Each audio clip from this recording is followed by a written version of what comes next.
बिस्मिल्लाहिर्रहमानिर्रहीम अस्सलाम वालेकुम दोस्तों। अरशद लोधी कम दियां गल्लां नाल हाज़िर खिदमत है। की हाल जे ठीक ठाक हो, खरीयत नाल हो? अल्लाह ताला तुहानू सलामत रखे। तो लो अज एक तुहानू बड़ी अहम गल सुनान लगा। मैं तो गल सुन के बड़ा परेशान होया तो मैं सोचा कि दोस्तों नाल शेयर करा कि अज असी किस पासे जा रहे हैं, की वक्त आ गया है तो लोग की कर रहे हैं। दोस्तों एक दोस्त के कोल बैठा सा तो वह दस रहा सी कि जी साढ़े हमसाए दे विच एक औरत है ज़हीफुल उमर सीढ़ियाँ उतर रही सी, सीढ़ियाँ तो पैर स्लिप होंदा है तो गिर जाती। उन बहुत ज़्यादा चोट आई क्योंकि साढ़े हमसाए सन तो आवाज़ आई जिस वे तो मतलब दौड़ के असी गए उन्होंने घर तो उहदी जिहड़ी बेटी सी अपनी बेटी दे नाल रहिंदी। बेटी जी है घर मौजूद नहीं सी तो असी फौरी तौर पर उन्होंने फोन किया, दसिया उन्होंने कि तेरी माँ जी इस तरह गिर गई है तो उन्होंने बहुत ज़्यादा चोटां आईयां ने तो आया उन्होंने हस्पताल पहुँचा दिए या की मामला है। दोस्तों जड़ियाँ गल्लां उस दोस्त ने दसियां ने, जी जुबान उस बच्ची ने अपनी माँ के वास्ते इस्तेमाल की है वो दसन के काबिल नहीं है। मैं नहीं चाहता कि ऐसी गल शेयर करके दोस्तों को दस के तो लोगों अगे मतलब लोगों के बच्चों को खराब किया जाए। बाकी अल्लाह माफ़ करे, तोबा तोबा करने दिल करता पाया कि वह कहता है कि जी कन्ना हथ लाने दिल किया कि उस बच्ची ने जिस कदर गलीज गालां अपनी माँ को कढ़िया ने फोन के उत्ते कि तेनू शर्म नहीं, हया नहीं, तू मतलब एडी बगैरत हो गई है कि तेनू ये नहीं पता कि तू कि जुत्ती पा के सीढ़ी उतर रही है तो कि नहीं पा के उतर रही। तो अल्लाह माफ़ करे, अल्लाह माफ़ करे। जुबान ही जेब नहीं दे रही कि मैं की गल्लां करा, क्योंकि माँ के वास्ते वो माँ जिहदे पैरों थले जन्नत है।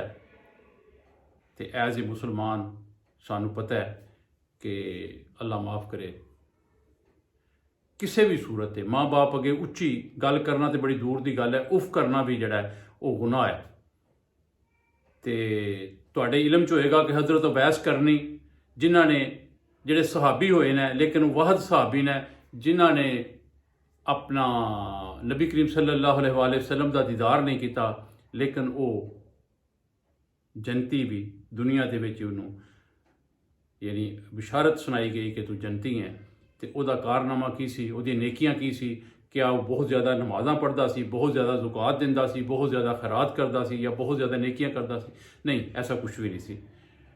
एक आम इंसान सी लेकिन वो सब तो जी खूबी सी वड्डी वो ये सी कि वो अपनी माँ का बहुत ताबेदार सी ते माँ वो बीमार सी तो वो तमारदारी दे विच उन्हें सारी जिंदगी गुजार दी। तो हत्तुल वसा कोशिश करने के बावजूद कि मैं नबी करीम सल्लल्लाहु अलैहि वसल्लम का दीदार कर सकां वो नहीं जा सकिया। एक दफ़ा मदीना मुनव्वरा पहुँचा भी तो नबी करीम सल्लल्लाहु अलैहि वसल्लम नाल मुलाकात नहीं हुई, फिर वापस आ गया क्योंकि पता लगा कि माँ पीछे बड़ी बीमार है।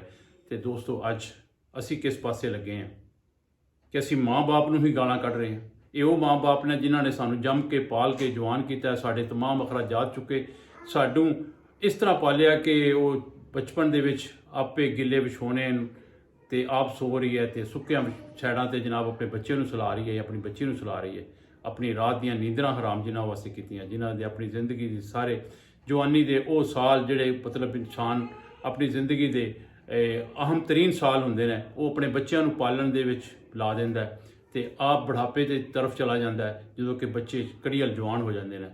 तो जे उही बच्चे जवान हो के माँ बाप नाल ये लहजा इस तरीके नाल जुबान इस्तेमाल करन के माँ बाप नूं गाली गलोच कढ़न तो फिर अल्लाह ताला अगे दुआ करो कि अल्लाह ताला ऐसी औलाद किसी नूं ना देवे। उहदे नालों बेहतर है कि बंदा बे औलाद होवे ताकि कोई दूसरा जिहड़ा हमसाया होवे या दूसरा तीसरा होवे वो भी हैल्प आउट कर दिंदा है। लेकिन अपनी औलाद जिहड़ी है उन्होंने शर्म आनी चाहिए है कम अज़ कम कि अपने माँ बाप अगे इस तरह बदतमीज़ी करे या इस तरह ज़बान दराजी करे या इस तरह गाली गलोच करे। अल्लाह ताला सब दियां औलादां नूं नेक साले करे तो माँ बाप का ताबेदार बनावे।